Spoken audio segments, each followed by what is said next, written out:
Hey there guys, and welcome to Tech Engineered. Today we're going to be talking about iOS 11. So let's get started.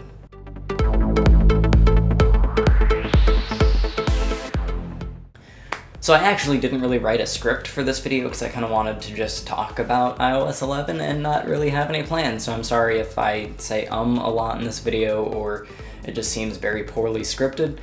That's just because I'm going to be just talking about several issues, and also I am going to use my ticket log that I used for my beta test of iOS 11 for Apple as kind of a guide for this video also, because I do have some complaints that I sent to Apple about bugs and other just feedback suggestions.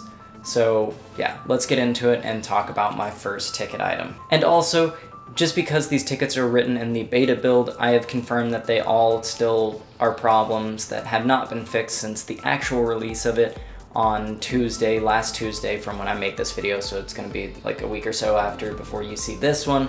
But I have had iOS, the main build, for like a week now, and none of these things have been fixed. So the first ticket that I wrote was about the control center, and basically what was happening was the control center would lose control. And instead of controlling the control center when I would tap on things or swipe or do stuff like that, I was controlling the screen behind the control center, whether that was the notification center or just the regular home screen behind it or whatever app was behind it.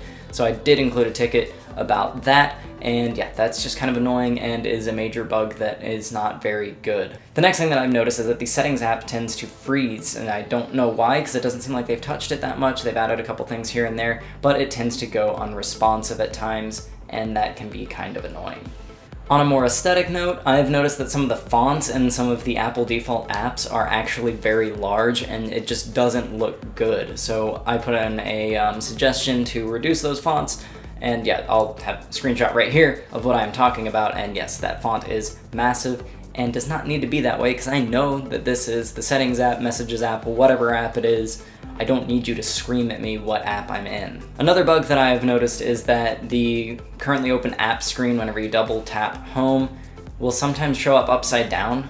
Like, it's like the gyro gets confused and the phone thinks it's upside down, and that happens every once in a while. So then you gotta like swipe the apps the opposite direction to get them to go away. It's annoying. They didn't fix it. It was something that I put in a complaint on in the beta build, and going to the regular build now, it is still broken. So now that we've made our way through my ticket list of things that I have complained about to Apple, let's talk about just some general things about the operating system that are pretty cool. The new one-handed keyboard is amazing. It allows me to type one-handed on my 7 Plus. And yeah, I like that for when I'm walking and typing and I don't want to use my other hand, I just want to leave it in my pocket or whatever.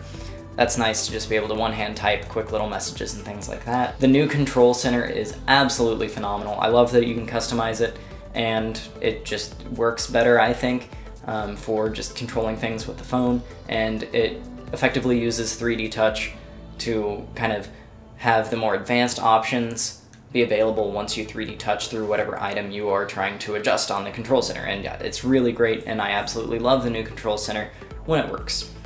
Overall, a lot of the new animation / like pop-up windows for Touch ID, for instance, all of those look very nice, and I do like the aesthetic changes in iOS 11 minus the fonts. The fonts do look really dumb, and they should change that. Otherwise, it is a very good looking OS, and I think it looks better than 10.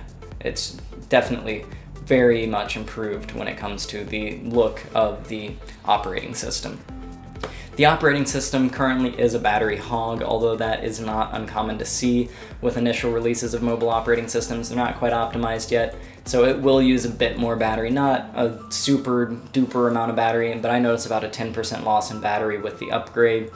So just keep that in mind, that you will have to deal with that for a while until they optimize the operating system and get all the bugs worked out of it to where it can have great battery life.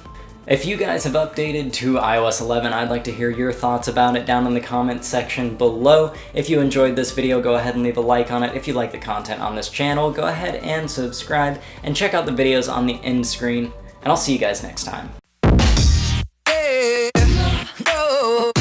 No.